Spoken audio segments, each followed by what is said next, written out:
जोश मत दिखाओ साना, ये वही सबक है जो तुमने मुझे सिखाया था। जो आग तुमने दूसरों के घर में लगाई वो आज तुम्हारे अपनों को जला रही है। यह फर्श किसने साफ किया? यहां अभी भी धूल दिख रही है। क्या मैं तुम्हें तनख्वाह देती हूं सोने के लिए? माफ करें बीबी जी, अभी दोबारा कर देती हूं। दोबारा मत, तीसरी बार करो, और अगर अगली बार ऐसा हुआ तो नौकरी गई समझो। शाबाश मेरी शेरनी, ऐसे ही हुकूमत करते हैं। अब्बू, दुनिया में दो तरह के लोग होते हैं, एक जो झुकते हैं और एक जो झुकाते हैं। आपकी बेटी हमेशा झुकाने वाली रहेगी।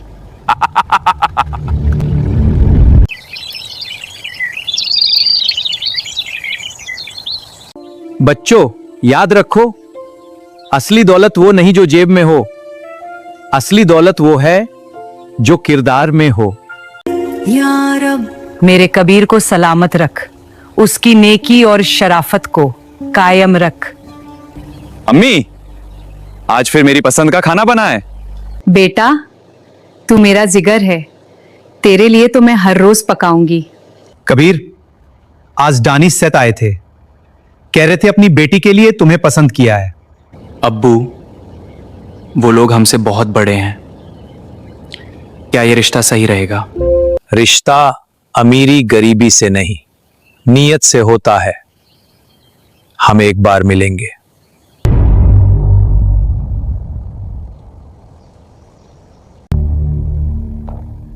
तो यही हैं कबीर के माँ बाप।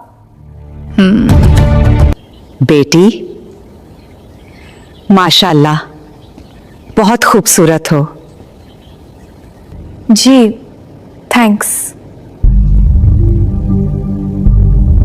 बेटे, मैंने तुम्हारे काम को देखा है, तुम मेहनती हो। मैं चाहता हूं कि तुम मेरी कंपनी में पार्टनर बनो, साना के साथ।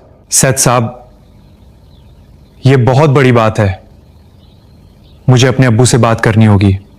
दानिश भाई, हम गरीब जरूर हैं, लेकिन हमारे बेटे की परवरिश में कोई कमी नहीं है। बिल्कुल बिल्कुल, इसीलिए तो पसंद किया।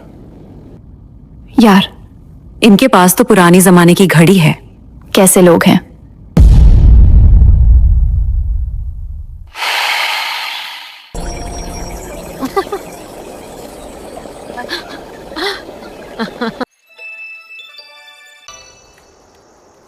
बेटी, ये तुम्हारी दादी की निशानी है, घर की बरकत के लिए। देखो इसे, इतनी पुरानी और बदरंग चीज, क्या यह लोग समझते हैं कि मैं ये पहनूंगी? इसे बेच भी दें तो मेरे मेकअप का खर्च नहीं निकलेगा। खुश रहो बेटी। अब्बू, अगर वहां मुझे घुटन हुई तो एक दिन भी नहीं रुकूंगी। और कबीर को याद दिलाइएगा, वो आपकी कंपनी का पार्टनर है, मैं उसका गुलाम नहीं। जहां जाएगी राज करेगी, तेरा अब्बू हमेशा तेरे साथ है। आजा मेरी बच्ची, अल्लाह तेरे कदमों को मुबारक करे। इस घर में प्लीज, ये धुआं और ये राख मेरे चेहरे पर मत उड़ाइए, मेरा मेकअप खराब हो जाएगा। मुझे इन पुरानी बकवास रस्मों से एलर्जी है। अरे बेटा, ये तो हमारी रस्म है। वो साना थकी हुई है, चलिए अंदर चलते हैं। सुनिए, मुझे छुइए मत। मुझे बचपन से ही दूसरों का छूना पसंद नहीं, खासकर जब हाथों से मसालों की महक आ रही हो। या अल्लाह, ये क्या हो गया मेरे घर को? कबीर, क्या तुम सच में उम्मीद करते हो कि मैं इस डिब्बे जैसे कमरे में रहूंगी? यहाँ तो ठीक से हवा भी नहीं आती, और ये बेड, ये म्यूजियम में होना चाहिए। साना, ये कमरा अब्बू ने खास तुम्हारे लिए तैयार किया था। उन्होंने अपनी जमा पूंजी से पेंट और नया फर्नीचर लिया। जमा पूंजी? कबीर, तुम्हारे अब्बू की पूरी जमा पूंजी मेरे 1 महीने के मेकअप बिल से कम होगी। और ये बाथरूम देखो, बाथटब तक नहीं है। कल ही अब्बू को फोन करती हूँ, यहाँ नया इंटीरियर डिजाइनर भेजेंगे। साना, यह घर नहीं, मेरे माँ बाप का प्यार है। प्यार से पेट नहीं भरता और ना ही घर चलता है। मैं यहां अपने हिसाब से रहूंगी, समझे? या रब, इस बहू के दिल में रहम दे। या रब, मेरे घर की शांति बचा ले। बेटी बैठो, ये घर की रीत है, नई बहू के लिए पहली सुबह मीठा बनता है। इतना तेल वाला खाना, क्या आप चाहते हैं कि मैं पहली सुबह बीमार पड़ जाऊं? आज के बाद मेरा नाश्ता मेरे कमरे में आएगा, सिर्फ फल और ओट्स। और हां, कबीर से कह दीजिए कल से रसोई में देखूंगी, यहां सफाई का ख्याल नहीं रखा जाता। बेटी, हम तो सिर्फ रीति रिवाज निभा रहे थे। जो छत इस घर के ऊपर है वो मेरे अब्बू के पैसों से है, तो कृपया मुझे रीति रिवाज मत सिखाइए। कबीर, तुम्हारे अब्बू रात भर खांसते रहते हैं, मेरी नींद बर्बाद हो जाती है। या तो उन्हें पिछले स्टोर रूम में भेजो या मैं अभी अपने अब्बू के घर जा रही हूं। साना, वो मेरे माँ बाप है, मैं उन्हें कैसे स्टोर रूम में भेज सकता हूं? अगर नहीं तो मैं अभी अब्बू को फोन करती हूं। तुम जानते हो क्या होगा? कबीर के अब्बू, यहां चलिए, जब तक अल्लाह चाहेगा। सब्र करेंगे। कोई बात नहीं बेगम, नेक बख्त, अल्लाह जिस हाल में रखे शुक्र करो। चैन की सांस आई, अब ये घर मेरा है। बेटी, जरा सा दूध मिल जाए, अब्बू की तबीयत ठीक नहीं है, दवाई के साथ खाना है। यहां कोई मुफ्त का लंगर नहीं चल रहा। अगर दूध चाहिए तो घर के काम में हाथ बटाइए। बैठे बैठे रोटियां तोड़ने वालों को सिर्फ पानी मिलना चाहिए। अम्मी, मुझे माफ कर दीजिए, मैं बहुत बड़ा बुज़दिल हूं। नहीं मेरे बच्चे, तू बुज़दिल नहीं है, तू अपनी गृहस्थी बचा रहा है। हमारी फिक्र मत कर, बस तू खुश रह। आज से घर के सारे भारी कपड़े और आंगन का फर्श आप धोएंगी। और सुनिए, ठंडे पानी से धोना है, गर्म पानी का खर्च मैं नहीं उठाऊंगी। थोड़ा फुर्ती से हाथ चलाइए, ऐसा ना हो कि आपकी सुस्ती की वजह से मेरे कालीन खराब हो जाएं। और याद रहे, एक भी धब्बा दिखा तो आज का खाना भी भूल जाइएगा।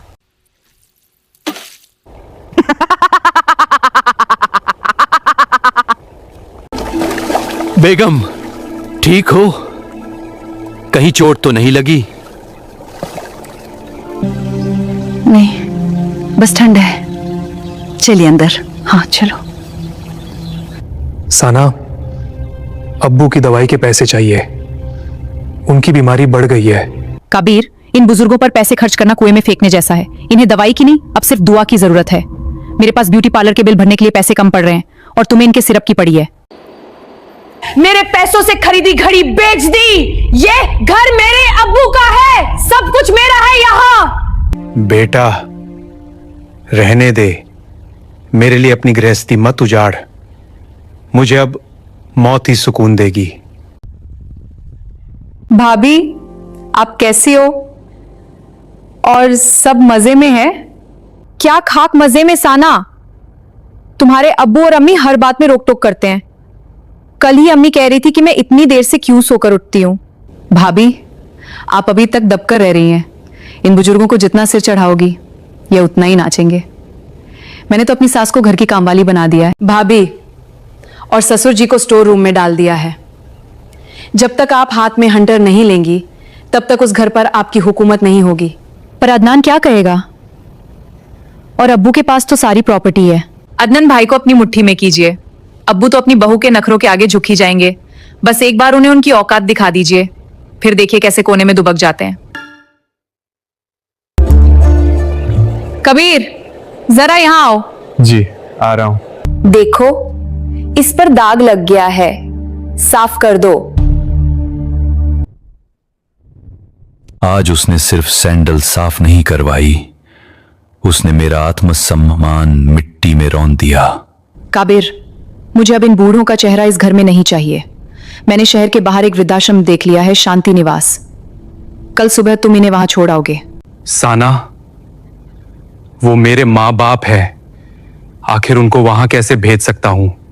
अगर वृद्धाश्रम नहीं भेजा तो मेरा वकील तलाक के कागजात लेकर तैयार है। सुबह तक सोच लो तुम्हें क्या करना है। भाई, इतनी रात को फोन क्यों कर रहे हो? मैं सो रही हूं। साना बेटा, बचा ले हमें। नाडिया ने तेरे अब्बू को बाहर निकाल दिया है। अम्मी, आप ये क्या कह रही हो? भाभी ऐसा कैसे कर सकती है? मैं तो उन्हें सब... बेटा, नाडिया कहती है कि उसने ये सब तुझसे ही सीखा है। वो कहती है जब दानिश सेठ की बेटी अपने ससुराल वालों को स्टोर रूम में रख सकती है तो हाशिम की बहू उन्हें फुटपाथ पर क्यों नहीं रख सकती? साना, तेरे अब्बू को बहुत तेज दमे का दौरा पड़ा है और नाडिया ने उनकी दवा की बोतल नाली में फेंक दी है। दवाई पर पैसे बर्बाद मत कीजिए, इन्हें कोने में डाल दीजिए।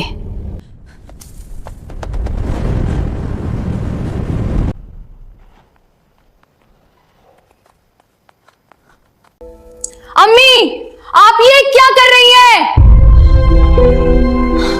बेटा, नाडिया देख लेगी, तू चली जा, वरना वो तुझे भी मारेगी।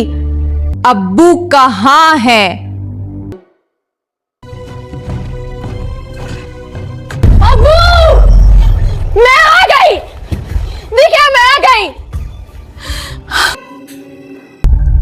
अरे साना, कितनी जल्दी आ गई तुम? नाडिया, ये क्या पागलपन है? मेरे अब्बू को दवाई दो, वो मर रहे हैं।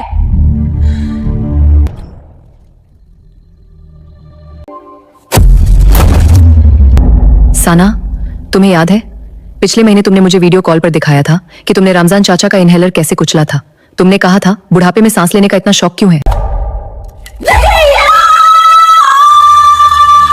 ये तुम्हारी ही सिखाई हुई तालीम है साना। जो तुमने अपनी सास को दिया वो मैं तुम्हारी अम्मी को दे रही हूँ। जो तुमने अपने ससुर के साथ किया वो मैं तुम्हारे अब्बू के साथ कर रही हूँ।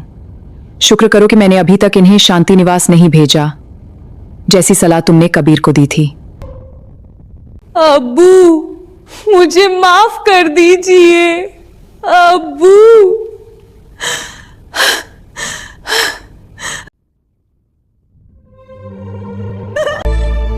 अब्बू, ये सिर्फ एक मौत नहीं है, ये मेरे हर जुल्म का हिसाब है।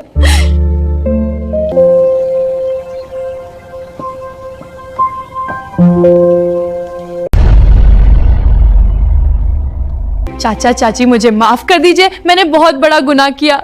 अल्लाह ने मुझे मेरे जुल्म की सजा दे दी। मेरे अब्बू चले गए, मेरी अम्मी की याददाश्त चली गई है। बेटी, अल्लाह माफ करने वालों को पसंद करता है। बस अब दुआ कर कि तेरी अम्मी की हालत ठीक हो जाए।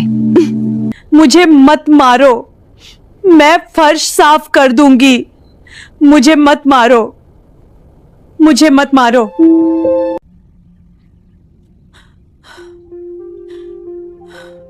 माँ, मैं आ गई हूं, अब कोई नहीं मारेगा तुम्हें।